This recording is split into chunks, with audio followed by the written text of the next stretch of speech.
First ever factory outlet Mukunda jewellery అన్ని బ్రాంచ్లలో Christmas and new year సందర్భంగా ఎన్నో ఆఫర్లు. త్వరలో జూబ్లీ హిల్స్ బ్రాంచ్ ప్రారంభం. అయితే కుర్చీ తాత చనిపోయినారని చాలా మీడియా ఛానల్స్ లో వచ్చాయి. అయితే పోస్టులు కూడా పెడతా ఉన్నారు చచ్చిపోయినాడని చెప్పి. ఇది వాస్తవం అంటారా లేదంటే ఇది ఏంది? ఇదంతా ఫేక్ న్యూస్ అండి. కుర్చీ తాత చాలా హ్యాపీగా వరంగల్లో ఉన్నాడు. ఇప్పుడు మధ్యాహ్నం 3 గంటలకి అంటే ఒక 3 hours బ్యాక్ నాతో ఫోన్లో కూడా మాట్లాడాడు. నిన్న నైట్ కూడా వీడియో కాల్లో కూడా మాట్లాడాడు. అసలు జరిగిన విషయం ఏంటంటే మొన్న 2 రోజుల క్రితము సికింద్రాబాద్ రైల్వే పోలీసులు ఫోన్ చేశారు మాకు. ఫోన్ చేసి ఒక డెడ్ బాడీ ఇక్కడ గాంధీ హాస్పిటల్ ఉంది, కొంచెం కుర్చీ తాత పోలికలు ఉన్నాయి అని చెప్పారు. అయితే మీకు ఆ డెడ్ బాడీ ఎక్కడ దొరికింది సార్ అని అడిగాను. నేనే ఫోన్లో మాట్లాడాను. ఆ సార్ పేరు, పోలీస్ అధికారి పేరు నారాయణ గారు. ఆయన ఏం చెప్పారంటే మేడ్చల్ రైల్వే స్టేషన్లోన ప్లాట్ఫామ్ పైన పడి ఉంది సార్ అని చెప్పారు. అప్పుడు టైము రాత్రి 11 అవుతుంది. మరి ఇప్పుడు వచ్చి చూడొచ్చు సార్ మార్చురీకి గాంధీ హాస్పిటల్ అంటే, లేదు సార్ ఇప్పుడు క్లోజ్ అయి ఉంటుంది, ఎర్లీ మార్నింగ్ రండి అని చెప్పారు. ఎర్లీ మార్నింగ్ 7 o'clock కుర్చీ తాత వాళ్ళ భార్య, తర్వాత వాళ్ళ కూతురు, నేను, వాళ్ళ కొడుకులు అందరూ వెళ్ళి చూసాం. అసలు కుర్చీ తాత కానీ కాదు, ఎవరో మార్పులు చేర్పులు చేసి ఆ ఫోటోలు అట్లా చేశారు ఎడిటింగ్ రూపంలో.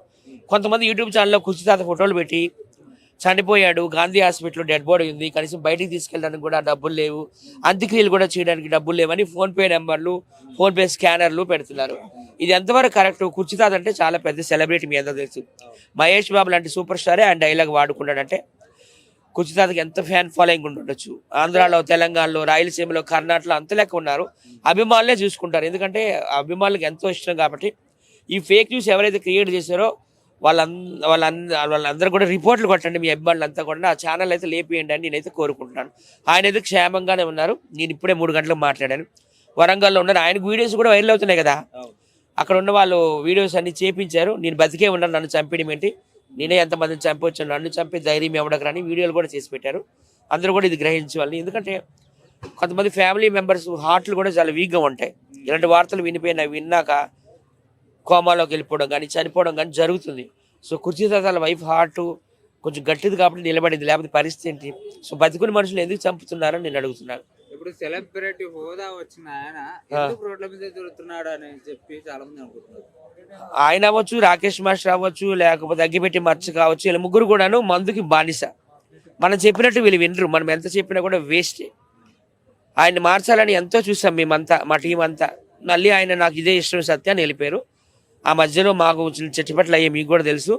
తర్వాత మళ్ళీ నవీన్ యాదవ్ గారు మాకు కలిపారు, ఎమ్మెల్యే గారు.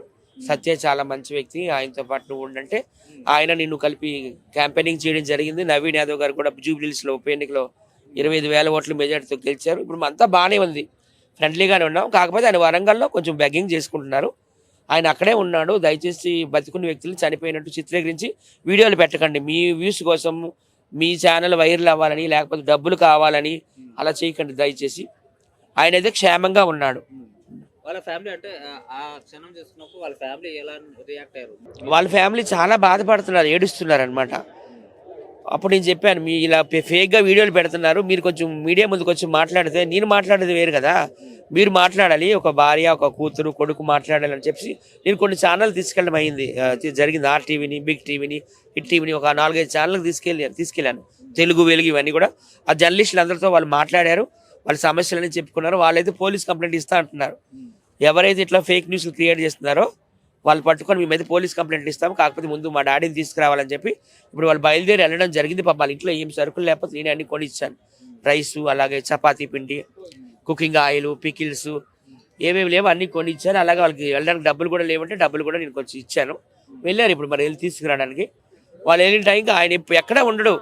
ఆయన వరంగల్, కాజీపేట, హనుమకొండ బస్ స్టాండ్లోనే ఉంటాడు ఆయన. ఎందుకంటే ఆయన జన్మస్థలం, ఆయన పేరు కాలా పాషా అనమాట. సో మొహమ్మద్ షేక్ కాలా పాషా, ఆయన అయితే అక్కడే ఉంటాడు. ఆయన అయితే చనిపోలేదు, క్షేమంగానే ఉన్నాడు.